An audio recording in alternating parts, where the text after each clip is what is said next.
Alors, les grands titres de l'actualité en ce mercredi, ce beau mercredi, il fait beau, je ne sais pas si vous voyez à l'extérieur, là, parce qu'on est en direct, c'est vraiment beau. Novembre, mois de l'économie sociale en Chaudière-Appalaches, mais on en a déjà près de la moitié de fait, c'est pas de bon sens, la moitié du mois de novembre qui est déjà presque passé. Donc, c'est le chantier d'économie sociale et les 22 pôles actifs dans toutes les régions du Québec qui proposent diverses activités et actions de visibilité jusqu'à la fin du mois de novembre. Pour acclamer le mois de l'économie sociale, la prochaine activité, parce qu'il y a plusieurs événements là, qui marquent le mois de novembre de l'économie sociale, dont celui en agriculture. Ça se passe à la coopérative de solidarité Les Choux Gras à Saint-Damien-de-Buckland ce vendredi 15 novembre. Également, il y a un projet de loi, là, selon la Fédération québécoise des municipalités, qui accueille favorablement ce projet de loi qui a été déposé récemment par la ministre des Affaires municipales, Mme André Laforêt, que j'ai eu le plaisir de rencontrer à Saguenay récemment dans le cadre du 15e anniversaire du journal Informe Affaires que j'ai fondé en 2008. Ce projet de loi vise à édicter la loi sur les contrats des organismes municipaux et à modifier diverses dispositions afin de simplifier le processus de gestion contractuelle et de réduire certaines formalités administratives. On sait que les organismes se plaignent d'avoir beaucoup de paperasse. C'est pas seulement que les organismes, il y a bien du monde qui se plaignent là, au gouvernement d'avoir trop de paperasse à remplir. Alors, ce projet de loi là, pourrait simplifier les choses. Cette initiative marque une première étape vers une gestion plus souple, mieux adaptée aux réalités municipales, permettant aux municipalités de consacrer davantage de ressources et de temps aux priorités locales ainsi qu'aux services aux citoyens. On ne peut pas les blâmer d'essayer de diminuer la tâche de ces organismes-là qui souvent est assurés par des bénévoles. Il y a aussi des gens qui sont payés, là, mais souvent, ce sont des bénévoles, donc ça prend beaucoup de temps. Alors, voilà, c'est ce projet de loi qui doit être déposé prochainement. Normalement, c'est toujours avant les fêtes qu'on dépose des projets de loi avant les fêtes et avant les vacances de l'été, normalement. Ça peut être des fois différent, mais normalement, c'est comme ça. L'organisme Les Marchands de Bonheur de Cap-Saint-Ignace, très satisfait des retombées financières de la 14e édition. On sait qu'ils sont venus nous en parler, Rod Bouffard et André Landois récemment. C'est 35 000 qu'on est allé chercher. Et là, quand on prend le 35 000 des recettes, et là, on enlève les dépenses, la musique, les groupes qui sont allés se produire au Festival du Rétro, il y a des dépenses. Il a resté 12 000 Ce 12 000 on sait qu'on se garde toujours un petit fonds de roulement là, pour l'année qui vient, parce que la prochaine année, il faut réserver des groupes, il faut donner un acompte. Alors, on se garde toujours un petit fonds de roulement, mais on a pris 12 000 pour remettre dans la communauté, parce que c'est l'objectif des marchands de bonheur. Il y a 8 000 qui ont été versés des parents d'un jeune garçon de Cap-Saint-Ignace atteint d'une maladie qui cause des problèmes de tonus.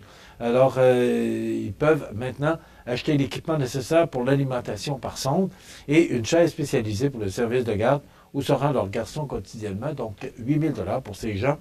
Et là, maintenant, on élargit un peu les dons parce qu'on c'était nécessairement pour les enfants. Mais là, on veut, comme on a plus d'argent dans les coffres, élargir un peu les dons que les marchands de bonheur font à chaque année. Alors, c'est le CHSLD qui se sont munis récemment d'un jukebox. Je trouve tellement que c'est une bonne idée. Vous vous souvenez sûrement de ça, les jukebox, quand on allait au restaurant, entre autres, tout à l'heure, Jean me parlait du restaurant à la détente, je ne sais pas si vous vous souvenez de ça, mais il y avait des petits jukebox là, à côté des tables, puis on mettait, il me semble que c'est 10 cents, ça fait longtemps, là, mais il me semble que c'est 10 cents qu'on mettait, puis on pouvait écouter une chanson, et il y avait les gros jukebox, ça revient à la mode, et là, le CHSLD, d'ailleurs, les gens du CHSLD regardent CMA-TV tous les matins, je salue les gens qui nous regardent tous les matins du CHSLD de Cap-Saint-Ignace. Alors, ça coûtait 2 000 ce jukebox, alors les marchands de bonheur ont remis 500 et MADA, municipalité Amis des aînés de Cap-Saint-Ignace, qui a remis 500 aussi. Donc, ça fait 1 000 et ça complétait le CHSLD, probablement que ça lui prenait 50 de la communauté et 50 payé par le CHSLD. C'est quand on veut tout dire en même temps. Le CHSLD, voilà.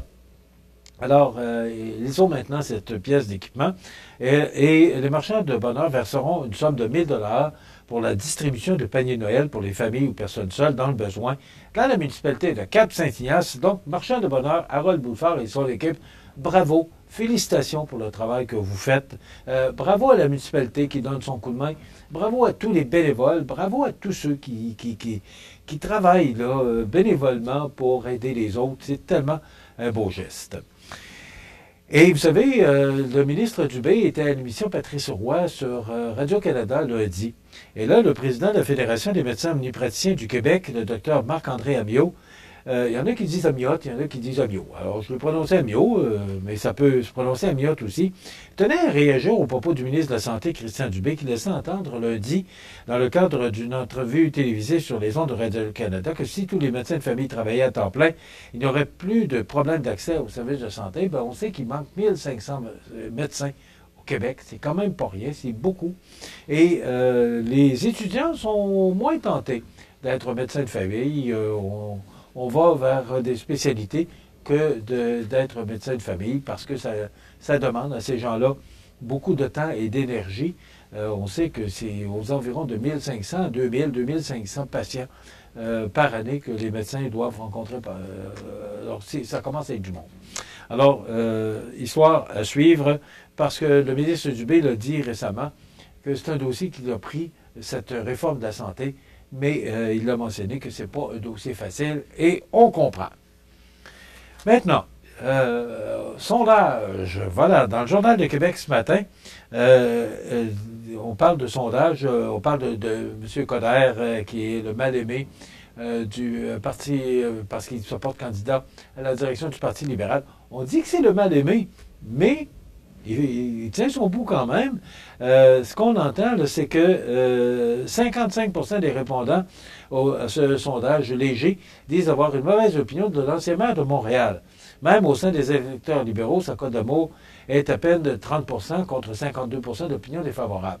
Et là, ben, c'est parce que récemment, Pablo Rodriguez, qui est l'ex-ministre des Transports au fédéral, se présente à la direction. Ça commence au mois de janvier, là, la course à la chefferie du Parti libéral du Québec.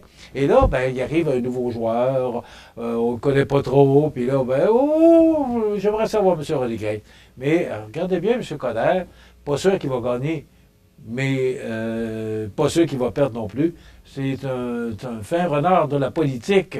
Il connaît ça, de la politique, parce qu'il a été député fédéral pendant plusieurs années. Il a été maire de Montréal. Donc, faut toujours prendre au sérieux M. Coderre, parce qu'il connaît quand même les rouages de la politique. M. Rodriguez aussi. Là, on sait qu'il y a plusieurs candidats.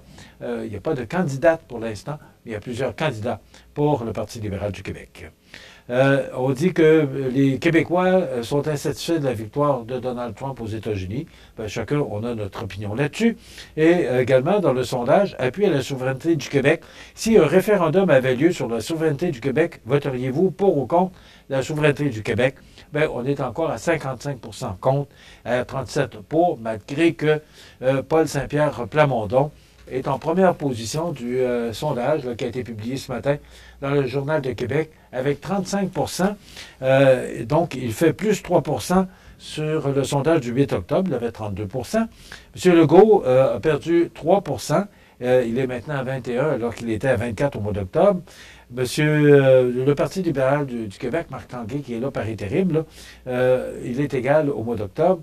M. Gabriel Nadeau-Dubois qui a perdu 1% à 13% maintenant, et M. Duhem qui a également perdu 1%. Et satisfaction envers le gouvernement de François Legault, pour terminer sur le sondage. De manière générale, êtes-vous satisfait ou insatisfait du gouvernement du Québec dirigé par François Legault? 32% satisfait, 61% insatisfait et 7% ne savent pas. Ouais, il est satisfait? Oh, c'est beau. C'est beau. Ah, c'est beau. Donc, c'est un sondage léger dans le Journal de Québec de ce matin. Hydro-Québec, on en parle souvent parce que ça revient souvent. Hydro-Québec revoit à la hausse ses prévisions de la demande.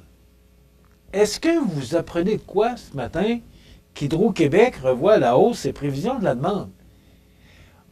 À côté de 2035, il faut avoir tout le monde des chars électriques. Alors, on comprend que la demande va être beaucoup plus forte. Alors, Hydro-Québec a encore une fois revu à la hausse ses prévisions de demande d'électricité pour les prochaines années. Pour y faire face, la société d'État devra demander à ses clients des économies d'énergie sans précédent. Là, ce qu'on demande, c'est de baisser le chauffage, faites-vous geler un petit peu, puis aussi d'installer des thermopompes. En passant, j'ai procédé à l'installation de thermopompes. Et je vous dis, c'est vraiment efficace pour sauver de l'énergie. Ça vaut vraiment le coup. Je vous donne mon expérience. C'est à vous parce que c'est quand même de l'équipement assez dispendieux, mais c'est vraiment, on fait de bonnes économies avec les thermopompes. Alors, je vous dis en passant, mais ça vaut la peine. Mais on n'a pas fini d'entendre parler qu'Hydro-Québec est là, ce que les gens ont peur. Vous savez, l'offre et la demande. Quand on a beaucoup d'offres, peu de demandes, ben, c'est moins cher. Mais quand on n'a pas beaucoup d'offres et on a beaucoup de demandes, ben, c'est beaucoup plus cher. Alors, il faut s'attendre, même si M. Legault a dit qu'on ne paierait pas plus de 3 % par année d'augmentation. Ça, c'est M. Legault qui l'a dit. Mais après, quand M. Legault partira, s'il part, peut-être qu'il faut s'attendre à des économies beaucoup plus substantielles. Donc, c'est à suivre. Le pont de Québec peut supporter des camions de poids lourds. On dit que le ministère des Transports dit qu'on ne peut pas avoir de camions lourds sur le pont. Et le fédéral dit qu'on peut avoir des camions lourds sur le pont. Alors, pour ça, une idée. On ne sait pas trop où on s'en va avec ça. Mais le pont de Québec appartient depuis hier au gouvernement fédéral. C'est fait, c'est confirmé. Et ils vont investir 40 millions par année pendant 25 ans. Demain, c'est la chronique Rendez-vous et aussi, on va parler de linge et de mode et on aura l'entrevue avec Mme Mélanie Nadeau du Salon de beauté bien-être qui se déroule en fin de semaine à la salle communautaire Espace Citoyen. Ça complète notre émission. Je vous donne rendez-vous demain. Bonne journée.